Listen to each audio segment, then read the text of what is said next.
Bom dia, pessoal. Então, vou iniciar agora a nossa primeira aula sobre a Escola de Frankfurt, né? A primeira das duas aulas que a gente vai ter sobre esse tema. E hoje a gente vai ver aí alguns dos conceitos fundamentais, né, que são desenvolvidos no interior dessa corrente de pensamento, tá? Então, vou imediatamente aqui iniciar a apresentação para que a gente possa aí dar seguimento a essa aula, tá?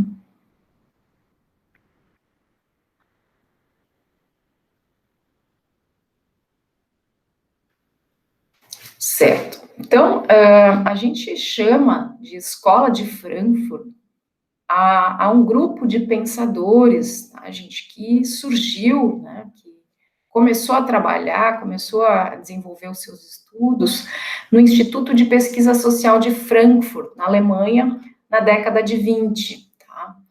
E pelo próprio nome, né, e pela característica, pelos temas que eles estudaram, tá, gente, é uma escola de pensamento que está muito próxima da sociologia, né? É um ramo da filosofia que se aproxima muito da sociologia, quase como se fosse uma filosofia sociológica, né? Tá? Não só da sociologia, né, gente? Esses pensadores, eles vão aproximar temas como psicologia, economia, antropologia, sociologia e filosofia. Tá? Então, a gente estuda eles aqui na filosofia, mas é possível que vocês tomem contato também com estes pensadores e com essas ideias, algumas delas que a gente vai ver aqui, noutras áreas de conhecimento, né? Razão porque é difícil a gente classificá-los, né, apenas como filósofos, né? Eles são muito mais do que filósofos, são pensadores, né? São intelectuais, né? Que buscaram entender a sociedade do seu tempo, né? E que trouxeram uma contribuição importante nesse sentido, tá? Então, alguns nomes aqui, eu não vou especificar nenhum deles, não vou destacar nenhum deles em especial, tá, gente?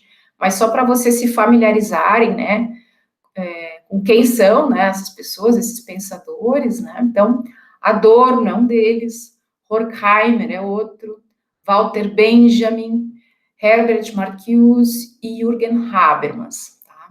Então, muito embora esses pensadores todos pertençam, né, à Escola de Frankfurt, são classificados, né, como pensadores da Escola de Frankfurt, gente, não quer dizer que eles tenham desenvolvido exatamente as mesmas teorias, né? Eles têm em comum algumas coisas, né? Como o fato, né, deles terem desenvolvido, né, essa corrente de pensamento que também ficou conhecida como teoria crítica, justamente porque foi uma teoria que criticou, né, a teoria tradicional, digamos assim, né, iluminista, racionalista, né, para entender a sociedade como forma de compreensão da sociedade, né? Então, eles buscaram desenvolver uma teoria crítica, né? Que criticou diversos aspectos, né? Principalmente da cultura, né? Do papel da cultura na nossa sociedade, né? Qual é o papel que a cultura desempenha, né? Ela está a serviço de quê, né? Como é que está organizada a nossa sociedade, né? O que impera na nossa sociedade, quais são as forças dominantes na nossa sociedade, né? Tá? E nessa análise, nesse estudo, nessa teoria crítica que eles desenvolveram, gente, eles nitidamente assumem, né, uma influência marxista, né? Ao trabalharem com conceitos como o de ideologia, né? Ao afirmarem, por exemplo, que nessa sociedade em que a gente vive, há uma ideologia dominante, há uma ideologia que opera, né, a serviço do sistema, nos influenciando, nos controlando, né, nos modificando até, né, e essa ideologia atua, né, gente, principalmente sobre o nosso psiquismo, né, e aí eles, ao falarem do psiquismo, né, eles estão revelando também uma influência de Freud, né, Freud que estudou a mente, as estruturas da mente, né, então os teóricos da escola de Frankfurt vão dizer, olha, a ideologia ela atua na nossa mente, ela nos controla, né, através dessa introjeção que a gente faz, né, dessa ideologia, né, desse sistema dominante, através de seus inúmeros recursos e estratégias de controle, né, então,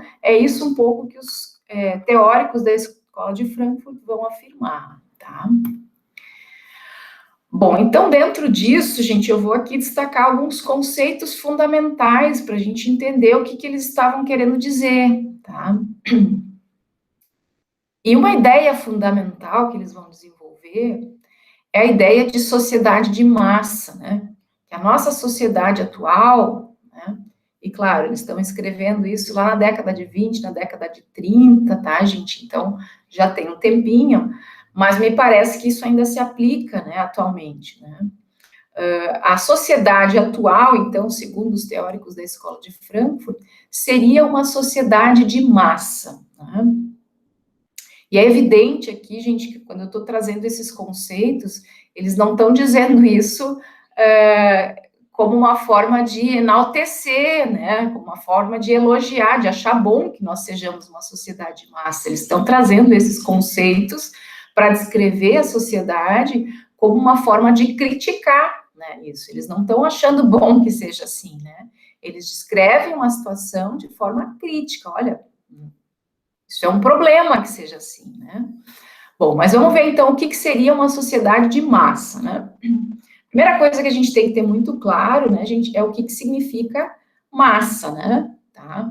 Porque muitas vezes a gente usa o termo massa, né, para falar da quantidade de pessoas, né, se referindo à questão quantitativa, né? Então, a massa do povo, né, a massa da população, né?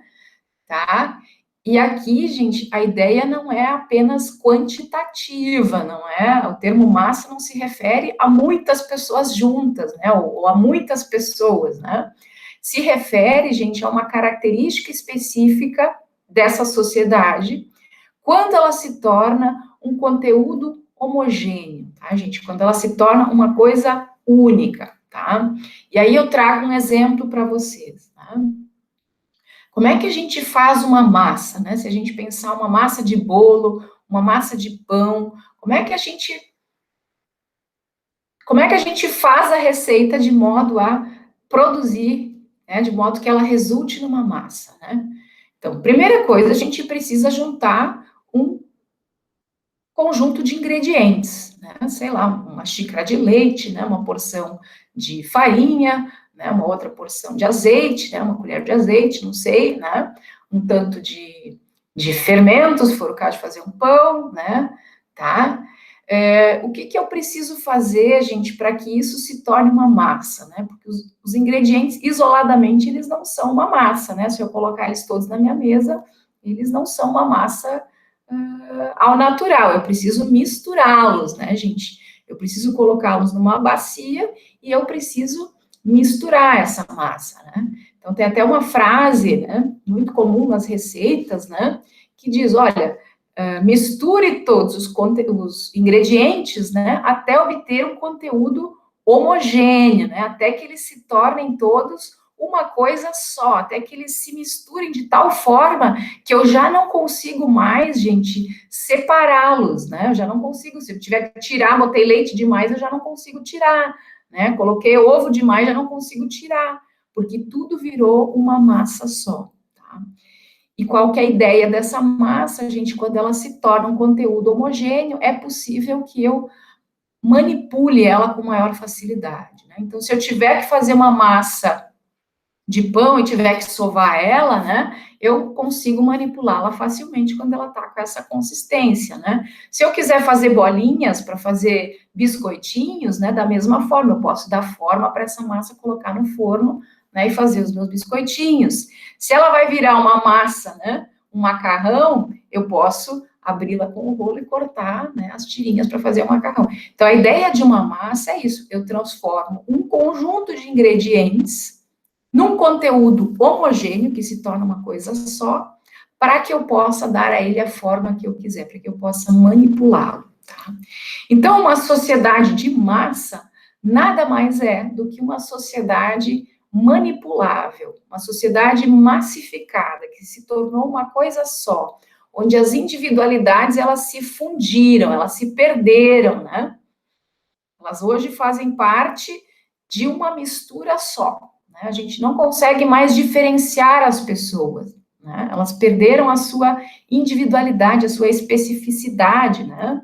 E se tornaram parte de um todo homogêneo, tá? Uma outra ideia fundamental aqui para os teóricos da Escola de Frankfurt é uma crítica, gente, ao modelo positivista que foi imposto às ciências humanas. Tá? Então, a ideia, né, de que as ciências humanas elas também teriam que ter um objeto definido, né, um método definido, né, e que elas deveriam, né, servir aos interesses do capital, de alguma forma, elas teriam que ter uma utilidade dentro desse sistema, né? Os teóricos da Escola de Frankfurt vão criticar essa ideia, vão dizer, olha, as ciências humanas, né, elas não são idênticas às ciências da natureza, a gente não pode impor a elas, né, o mesmo modelo. Elas não têm obrigação de dar resultado, né? Elas não têm obrigação de serem úteis para alguma coisa, né? No sentido de produzir um resultado que seja útil ao sistema, né? O papel das ciências humanas é muito mais complexo, né? Elas contribuem para dar autonomia para o indivíduo, né? Para libertar o homem, né? Então, a gente não pode querer avaliar, né? Ou querer exigir das ciências humanas, né? O mesmo padrão, o mesmo modelo que se exige das outras ciências, né? Essa camisa de força da ciência, ela não cabe nas ciências humanas, né? O papel das ciências humanas é completamente outro, ele está aí justamente para desenvolver a questão da crítica, da autonomia, né? Tá? Então, eles vão denunciar isso, gente, vão criticar, olha, está se tentando fazer com as ciências humanas, é que elas sirvam também ao sistema capitalista, que elas produzam resultados úteis, resultados rentáveis, né, economicamente rentáveis, né? Daí vocês poderiam me perguntar, mas como assim, professora, né? Dá um exemplo disso, né? É isso, então eu vou fomentar pesquisas, né, na área das ciências humanas e sociais, pesquisas apenas que produzam resultados que eu possa usar com fins mercadológicos, por exemplo. Né? Então, uma pesquisa de comportamento que vai me dizer qual é o comportamento de consumo do jovem, né? Tá? Ou qual é o comportamento do jovem em relação a entretenimento, né? Para quê? Né? O que o jovem costuma fazer no sábado à noite, né, em tempos de pandemia, né? Certo? Qual é o momento em que o jovem consome mais, né? Qual é o sentimento que leva o jovem a buscar o maior consumo? Quando ele está triste, né? Então eu vou jogar propaganda lá que deixa o jovem mais para baixo, isso vai fazer com que ele busque comida no iFood, né? Então, fomentar pesquisas desse tipo, né, gente? Pesquisas na área social, né? Não deixa de ser uma forma de colocá-las, né, a serviço do sistema capitalista, fazer com que elas se ajoelhem, né, ao sistema capitalista, né. Na psicologia, a mesma coisa, né, incentivar pesquisas de comportamento desse tipo, né, que definam, que rotulem as pessoas, né, para que eu possa, depois desenvolver medicações, né, para uma determinada patologia, né. Então, é como se eu quisesse sempre que a ciência estivesse a serviço do sistema, né, que produzisse resultados rentáveis, lucrativos, né. É uma questão aqui de confundir relevância, né, algo que é relevante para a sociedade, com utilidade no sentido daquilo que é útil ao sistema econômico-financeiro.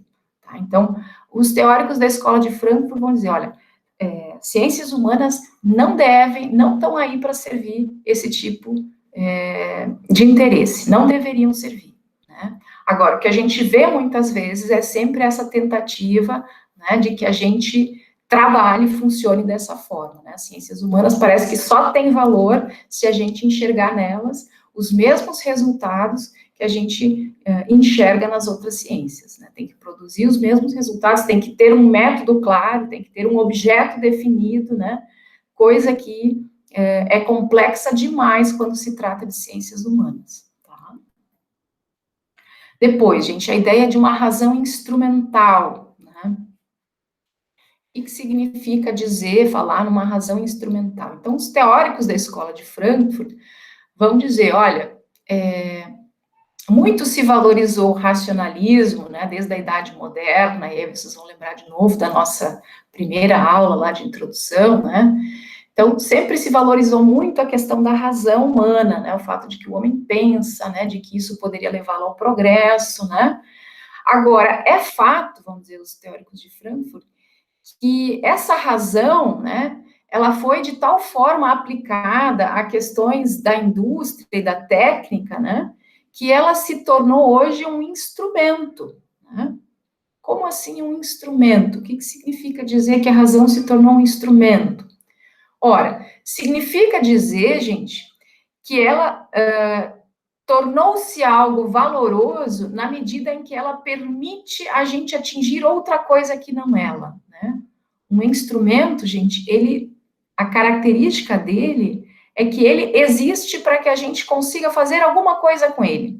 O valor dele não está nele mesmo, tá?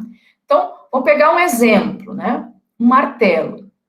Um martelo, gente, ele só tem valor porque ele me permite martelar alguma coisa, né? O valor do martelo como instrumento está na função que ele desempenha, né? Do porquê dele existir. Ele existe para que a gente martele as coisas, certo? Tá? Então, ele não tem valor por si só, né? Ninguém compraria um martelo para colocar no pedestal de uma igreja, né? Ou na estante da sua casa, né? Ele não tem valor por si só. Eu até posso, né? Um martelo histórico, um martelo, sei lá, encontrado lá numa região, numa zona lá, né, histórica, né? Sei lá, um martelo que os indígenas utilizaram, né, que as pessoas exploradores utilizaram, né, ele até vai ter um valor outro, né, se eu considerar que ele é um martelo histórico. Mas, por princípio, né, gente, o valor do martelo está na função que ele desempenha, certo? Então, dizer que a razão se tornou instrumental significa dizer que ela não tem valor por ela mesma mais. Não é importante como característica do ser humano apenas, e sim como aquilo que nos faz conseguir alguma outra coisa através dela. Vocês entendem? Não é importante por si só. O valor da razão está no fato de que ela nos permite conseguir alguma coisa através dela. Né? E é justamente isso que os teóricos de Frankfurt vão criticar. Né? Por quê? Porque para que vai se usar a razão? Para conseguir o quê? Né? Para conseguir, né, gente, ganhos econômicos, financeiros, né? Então, a razão instrumental, fazer da razão um instrumento, significa que eu vou utilizá-la, né, para desenvolver a ciência e a técnica a serviço do capital. Né? Então, eu vou submeter a razão, a inteligência humana, né, aos interesses capitalistas. Eu vou colocar a minha energia, a minha inteligência, né, para desenvolver coisas que possam promover o lucro, né, que vão visar o lucro. Ao invés de estar comprometida com o bem-estar e o progresso da humanidade, essa razão vai ter como foco o lucro, tá? E aí, gente, a gente pode buscar inúmeros exemplos na forma como a nossa sociedade se comporta, como as empresas se comportam, tá, gente? Para exemplificar o que eu estou dizendo aqui. Tá? Então, por exemplo, na indústria farmacológica, né, gente, as pesquisas na área da farmácia, por exemplo, né? Então, as empresas daqui um pouco poderiam investir, né? As empresas ou o próprio governo poderia fomentar pesquisas, né? Que desenvolvessem a cura de determinada doença, né? Sei lá, a cura do câncer, né? A cura, sei lá, do diabetes, né? Doenças crônicas, né? Mas onde acaba sendo fomentada a pesquisa no desenvolvimento de medicações para isso. Né? Ao invés de eu focar, né, na solução, na cura, eu vou, na verdade, tentar investir em medicações que vão tratar essas doenças depois. Né? Então, com o objetivo de lucrar em cima disso. Né? Um outro exemplo, tá, gente? O que aconteceu em Mariana e Brumadinho há pouco tempo atrás, né? Pouco tempo, alguns anos já, né? Mas se vocês lembrarem, né, gente, as barragens que romperam, né, existem documentos que comprovam que já havia indícios de que elas estavam com a estrutura comprometida e que havia risco, né, de rompimento. Mas o que, que as empresas, as mineradoras fizeram? Elas assumiram esse risco, né, num típico movimento de razão instrumental. Olha, a gente ganha mais se a gente pagar para ver, né? Vamos continuar trabalhando aqui. Se acontecer de romper, a gente indeniza as famílias que tiver que indenizar, né? Mas não vamos parar o trabalho aqui, porque isso aqui é muito mais rentável para nós que a gente mantenha essa exploração do que a gente parar tudo e refazer a barragem toda, porque ela está comprometida, né? Também a gente enxerga isso, gente, na questão dos recalls, né, dos carros, não sei se vocês acompanham, né, isso eventualmente, né, mas há um tempo atrás, né, eu soube de uma montadora que também levou um projeto a termo, né, um projeto que estava com um problema lá, né, no sistema de freio, me parece, dos eixos ali, das rodas e tal, e levou o projeto a termo, comercializou os carros e depois faz a chamada de retorno. Olha, você tem que trazer o carro aqui para a gente reparar um pequeno problema no projeto aí, né, que a gente precisa consertar, para que não ofereça risco para ninguém. Tá? Então, eu não vou abortar o projeto no meio, eu não vou, né, eu vou levar adiante, porque tem muito investimento ali, e depois eu chamo de volta e conserto. Então, é um cálculo, gente, que visa nada mais, nada menos do que maximizar o lucro. É mais rentável para mim eu levar adiante do que eu parar tudo, parar a produção, né, recolher, não vender nada, né, do que eu já investi até aqui, né. Então, vocês entendem? É como se permanentemente houvesse um cálculo por detrás, cuja prioridade é sempre o lucro, né, maximizar o lucro, certo? Bom, também, né, gente, um outro conceito fundamental, talvez o mais importante, né, desta escola de pensamento é o conceito de indústria cultural, né? De novo, tá, gente, percebam que todos esses conceitos aqui eles estão usando para criticar, né? São conceitos que eles descrevem, usam para descrever a sociedade no sentido de criticá-la, né, de apontar o quanto isso é nocivo, o quanto isso é ruim, né? Tá? Então, a ideia de indústria cultural, gente,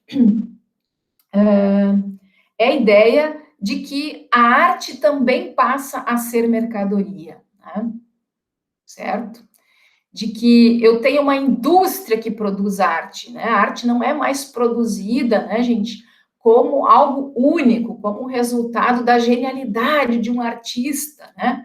Ela passa a ser mais um produto que é reproduzido e produzido em série, em escala, né? E aí se coloca a questão, isto ainda é arte? Né? O quanto que isso ainda, né, pode ser considerado artístico, certo? Uma vez que eu tenho uma linha de produção de séries e filmes, né, gente? Basta a gente ver aí a quantidade de conteúdos que são disponibilizados na Netflix, né, na Amazon, né? Enfim, quantidade de coisas que são produzidas e muitas delas, né, gente, seguindo mais ou menos uma mesma receita, né, o mesmo padrão, tá? Então, claro, agora os cinemas estão fechados, né, gente, mas se vocês lembrarem, né, da época, né, antigamente, né, quando os cinemas estavam abertos, né, gente, na região onde vocês moram, né, e vocês pensassem, olha, que tipo de filmes estavam em cartaz, costumavam estar em cartaz, né? Havia filmes, gente, do cinema argentino nas salas em que vocês costumavam frequentar, ou costumavam ver no jornal, né? Havia filmes, gente, do cinema nórdico nas salas em que vocês costumavam frequentar, filmes dinamarqueses, filmes noruegueses, né? Islandeses, né? Havia filmes, gente, africanos, né? Cinema africano, alguém já viu? Alguém teve contato já? Muito pouco, né, gente? Do próprio cinema nacional, né, gente? Se a gente for pensar, são pouquíssimos os filmes que costumam entrar em cartaz, né? Quando entram, são aqueles mesmos filmes de sempre, aquelas comédias que seguem mais ou menos a mesma fórmula, né? Tá? E aí eu pergunto, por que isso, gente? Por que a gente está submetido, né, a sempre as mesmas coisas quando se trata de cultura, né? Há quanto tempo vocês não vão no cinema? No teatro, por exemplo, né? Ou no museu, né? É evidente que a gente está em pandemia, então isso tudo dificulta. Mas mesmo, gente, visitas virtuais, hoje a gente tem disponível, né? E é raro a gente dedicar tempo para fazer isso, né? Por que que a gente costuma consumir, gente, basicamente cinema americano? Né? Por que que a gente costuma ver, né, as produções, as grandes produções americanas, que são garantia de sucesso e bilheteria, né, os filmes da Marvel, né, gente? Não são esses os filmes que dominam as salas de cinema, né? Tá? Então, por que que é assim, tá, gente? Vocês poderiam dizer, professora, é porque a gente gosta, né? São os filmes que a gente gosta. Que adianta ter um filme africano lá e ninguém vai ver, né? Não adianta botar em cartaz lá, porque ninguém vai ver, né? Aqui é que entra a questão, né, gente? Aqui é que entra uma grande questão. Será que o que está em cartaz, o que está disponível, também no Netflix, né? Está disponível porque é o que a gente gosta, né? Ou será que é o que a gente gosta porque a gente está constantemente submetido àquilo ali? A gente gosta porque está disponível o tempo todo para a gente ver. Vocês compreendem? Tá? Então, os teóricos da escola de Frankfurt vão dizer exatamente isso. É porque a gente está constantemente submetido a esse mesmo modelo de produção de arte em série, né? Que o nosso gosto vai sendo padronizado, que a gente vai sendo moldado a gostar dessas mesmas coisas.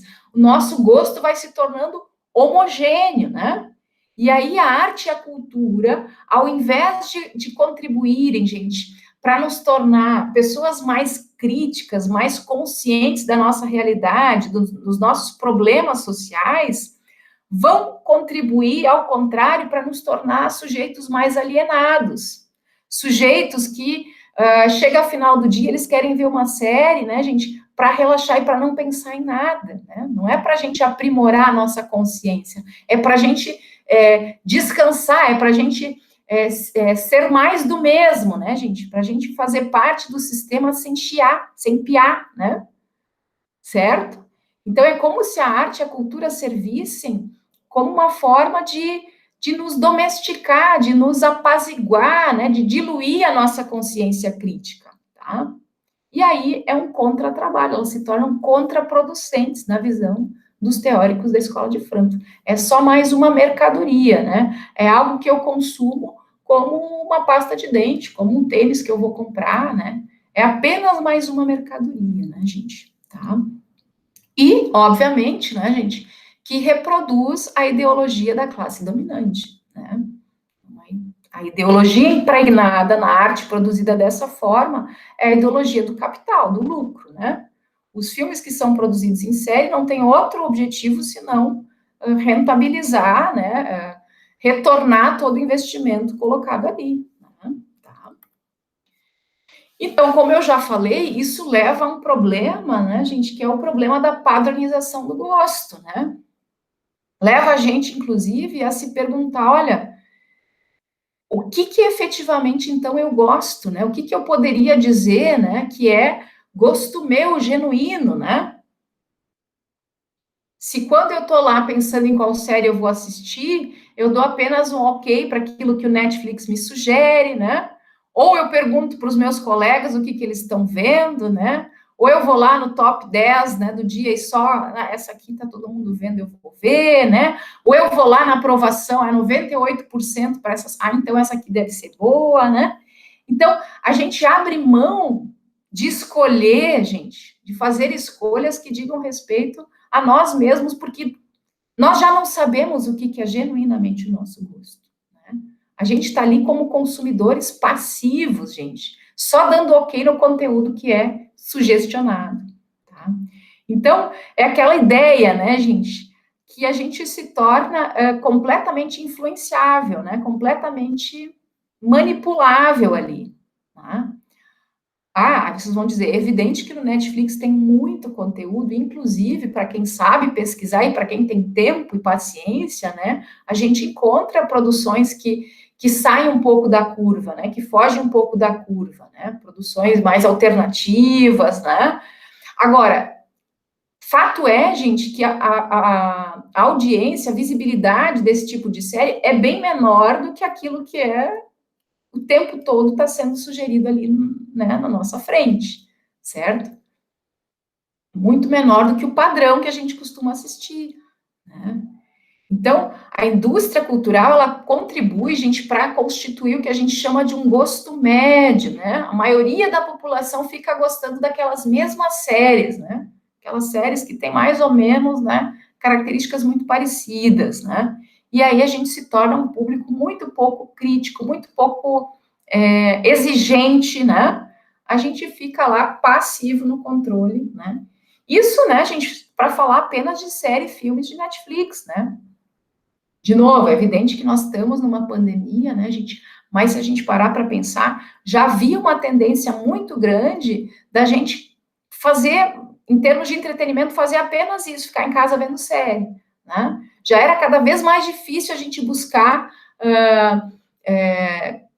arte, né? Buscar contato com a cultura de outras formas, né? Ir ao museu, ir ao teatro, como eu falei antes, né? Já são coisas que vão ficando cada vez mais raras na nossa vida, né?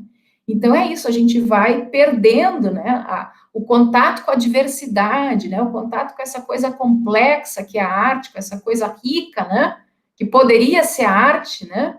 Aquilo que nos faz parar para pensar, né? Pensar fora da caixinha, problematizar a nossa condição de sujeitos, né? As nossas questões sociais, né? Cada vez mais parece que a gente não quer pensar diante de uma obra de arte, a gente quer algo que nos faça esquecer o momento que a gente está vivendo, né? Então, de novo, a gente consome a arte com interesse que ela nos aliene, que ela nos tire da realidade que a gente esteja vivendo, né? Certo? Então, isso é um grande problema na visão dos teóricos da escola de Frankfurt, né? A gente vê o que está aí, a gente já não demanda nada, a gente não exige nada, né? A gente se torna simplesmente consumidores passivos, né? Então, eu coloco aqui como exemplo, né, Netflix, Spotify, né, gente? Aquela ideia, né, que, o Spotify me sugeriu aqui uma playlist que era a playlist que eu queria ouvir, não sei como é que adivinhou, né? E aí, de novo, faço uma brincadeira aqui, é evidente que tem, né, um algoritmo ali que a gente vai criando um filtro de nós mesmos, né, gente? Mas aí é isso, né, gente? É como se os algoritmos soubessem mais do que a gente gosta do que nós mesmos, né? Já não existe nós mesmos, né? Já não existe. Né? O que existe são algoritmos que representam a nossa identidade, gente. E isso é um problema seríssimo, né? Seríssimo. Tá? Bom, para essa primeira aula, né, da Escola de Frankfurt, eu penso que seriam esses, assim, os conceitos que eu queria destacar, né? Nós vamos voltar a alguns deles na aula que vem, na aula da semana que vem, e vou também trazer algumas críticas, né, que podem ser feitas à própria Escola de Frankfurt, como teoria crítica, né, mas eu gostaria, gente, que vocês realmente parassem para pensar nisso que foi dito aqui, porque eu acho que faz muito sentido no que eles estão dizendo, né, e aquilo que a gente está vivendo hoje, cada vez mais, né, então, espero que curtam a aula, né, que curtam as leituras que estão indicadas, se quiserem buscar material complementar. É um tema que eu acho que é muito importante a gente problematizar, a gente trabalhar, né, gente, porque faz realmente muito sentido, tá? Então, um abraço a vocês e uma boa semana.